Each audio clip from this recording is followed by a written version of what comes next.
If you are part of a game studio who survived the HD era, well played. If your dev house lived through the times when EA, Activision, and Ubisoft were buying up every developer, then dissolving half of the teams, then kudos to you. Gaming ain't easy. Studios build up fame by putting out big titles that become franchises that consistently top the sales charts and mop up award shows.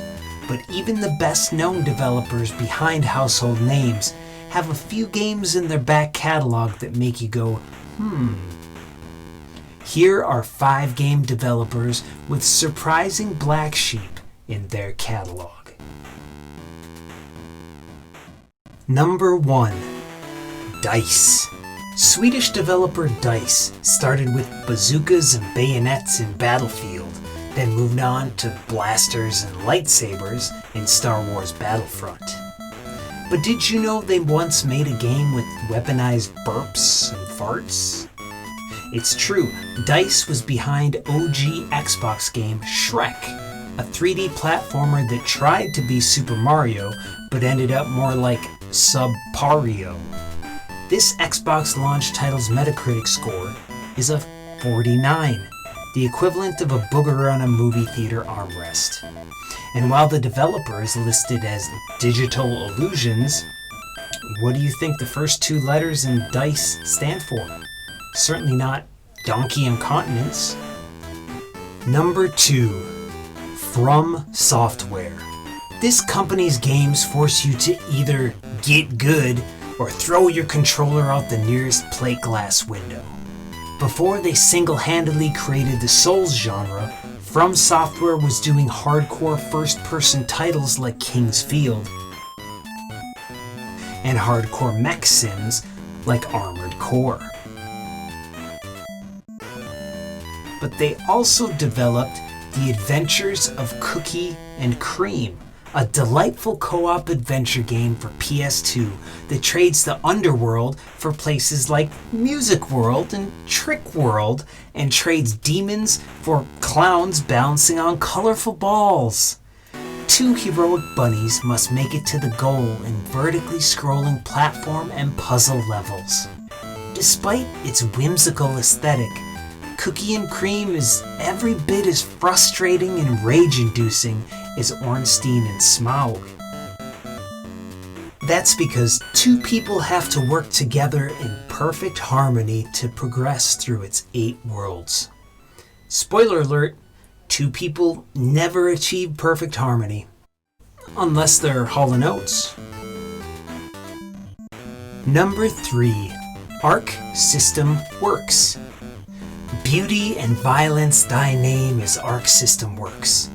They are the heart of stylish 2D fighting games, and they've been doing it seemingly forever, with titles like BlazBlue, Guilty Gear, and Dragon Ball FighterZ. But about 8 forevers ago, in the 8-bit days, Arc made a different kind of 2D game, Michael Jackson's Moonwalker, on the Sega Master System. Instead of body-length swords and screen-filling effects, the King of Pop searched for children in closets and car trunks while executing jazz hand slaps and dance moves on gangsters and zombies. And when he wasn't an oddly dressed effeminate crotch puncher, Michael would turn himself into a robot or spaceship and... Wait, maybe this isn't so off-brand for Arc Systems after all. Number 4. Rockstar. Arguably the most famous, most critically lauded company in video games. Rockstar is a hit factory of gritty, violent, mature, and thoughtful titles. Vice City, Red Dead Redemption, Max Payne, GTA 5. If you think their roots start at the original and primitive 2D overhead Grand Theft Auto, you're wrong. The company, known back then as DMA Design, made the popular Lemmings puzzle game series, which I guess could be considered violent in that dozens of mindless little bipedal sprites will fall to their death without your intervention. Hurry up and bestow skills like blocking or items like umbrellas to help the lemmings safely reach the goal. No time for hot coffee.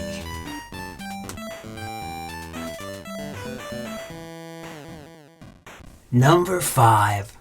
Naughty Dog. Crash Bandicoot begat Jak and Daxter.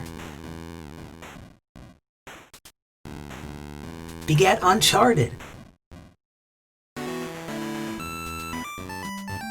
Begat The Last of Us. Hit after hit after hit, an unblemished record.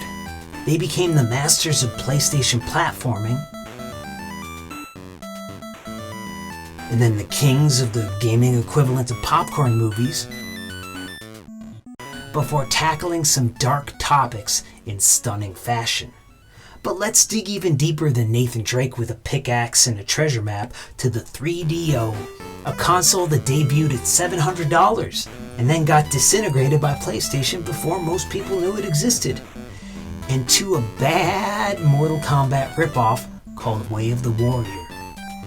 Legendary developers Jason Rubin and Andy Gavin were at the helm of this digitized dookie. Heck, Rubin portrayed 2 characters himself. Despite these juggernauts and some decent production values, and White Zombie on the soundtrack, Way of the Warrior scored poorly due to gameplay, control, and performance issues. It being on the 3DO limited its audience immensely as well. But there was a silver lining. Mark Cerny somehow saw enough potential in the studio to sign them on to do 3 more games for Universal Interactive, which became Crash Bandicoot 1, 2, and 3. So there you have it. 5 big game developers with surprising black sheep. If you'd like to see a sequel to this list, please let me know.